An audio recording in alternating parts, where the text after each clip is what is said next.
Selamat pagi, bersyukur kepada Tuhan untuk segala kebaikan-Nya bagi kita yang melayakkan kita mengambil bagian dalam pekerjaan Tuhan di hari ke-27 bulan Januari tahun 2021 ini. Bagi saudara yang kembali menerima kebaikan Tuhan melalui pertambahan usia baik kelahiran maupun perkawinan di hari ini, dimanapun saudara berada, terkhususnya warga Jemaat Marturia Lampung, kami mengucapkan selamat hari lahir kepada Bapak Jip Wasisto.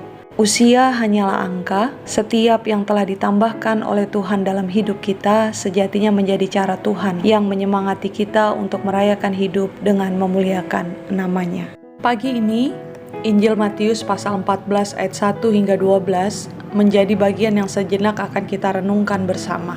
Sebelum memahaminya, marilah kita berdoa. Bapa Maha Kasih, teduhkanlah hati dan jiwa kami, serta tuntunlah melalui hikmat yang Engkau beri, agar firman-Mu yang hendak menyapa dan memperbaharui kami sambut dengan sukacita, dan dalam pengertian serta ketulusan kami mengisahkannya di keseharian hidup beriman kami kepadamu.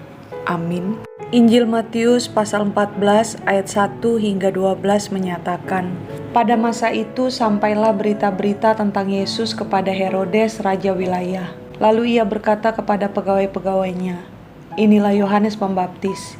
Ia sudah bangkit dari antara orang mati, dan itulah sebabnya kuasa-kuasa itu bekerja di dalamnya. Sebab memang Herodes telah menyuruh menangkap Yohanes, membelenggunya dan memenjarakannya berhubung dengan peristiwa Herodias, istri Filipus, saudaranya. Karena Yohanes pernah menegurnya, katanya, tidak halal engkau mengambil Herodias. Herodes ingin membunuhnya, tetapi ia takut akan orang banyak yang memandang Yohanes sebagai nabi. Tetapi pada hari ulang tahun Herodes, menarilah anak perempuan Herodias di tengah-tengah mereka dan menyukakan hati Herodes, sehingga Herodes bersumpah akan memberikan kepadanya apa saja yang dimintanya. Maka setelah dihasut oleh ibunya, anak perempuan itu berkata, berikanlah aku di sini kepala Yohanes Pembaptis di sebuah talam. Lalu sedihlah hati raja, tetapi karena sumpahnya dan karena tamu-tamunya, diperintahkannya juga untuk memberikannya. Disuruhnya memenggal kepala Yohanes di penjara, dan kepala Yohanes itu pun dibawa orang di sebuah talam, lalu diberikan kepada gadis itu dan ia membawanya kepada ibunya. Kemudian datanglah murid-murid Yohanes Pembaptis mengambil mayatnya dan menguburkannya. Lalu pergilah mereka memberitahukannya kepada Yesus. Demikian pembacaan Alkitab. Manusia dianugerahi Tuhan dengan hati nurani, yakni suatu perasaan moral yang berada di dalam diri manusia itu sendiri, yang dapat menolong untuk menentukan mana yang baik maupun tidak baik, yang menolong untuk menyetujui ataupun membatalkan suatu tindakan. Setiap manusia memiliki hati nurani dan berpengalaman di mana kerap kali sering terjadi pertarungan dalam hati nuraninya ketika hendak mengambil keputusan dan bertindak. Pertarungan itulah yang menjadi alarm bagi diri agar tak mudah terhasut apalagi terbujuk untuk berlaku salah.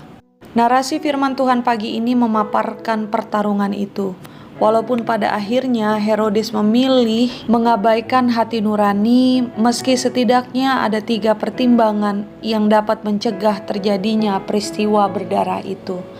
Pertimbangan pertama yaitu ayat 2 tentang pengakuan Herodes sendiri terhadap rekam jejak Yohanes Pembaptis yang didasarkannya pada asumsi terhadap berita tentang Yesus yang tersebar. Pertimbangan kedua adalah ayat 5 di mana tercantum rasa takut Herodes akan orang banyak yang memandang Yohanes sebagai nabi. Dan yang kemudian ayat 9 ketika kesedihan menghampiri dirinya.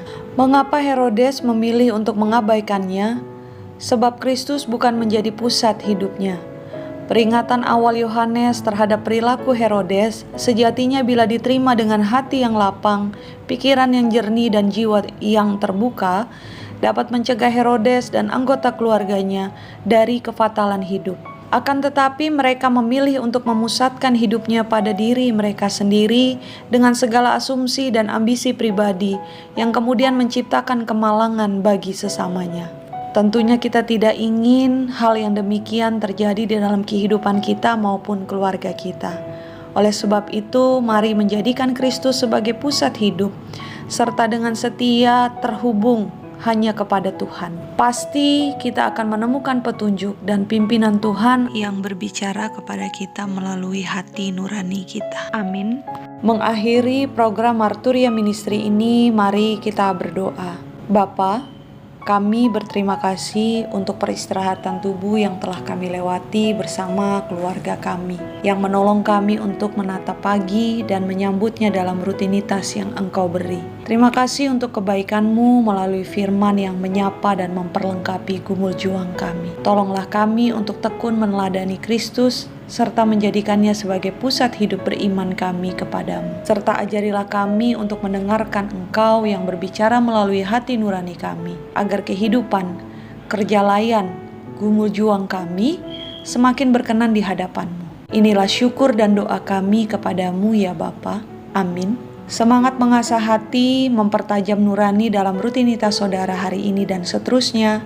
Jaga kesehatan saudara dimanapun berada, dan semangat mempersiapkan diri untuk mengambil bagian dalam ibadah keluarga melalui kanal YouTube GPIB Marturia Lampung pukul 7 malam ini.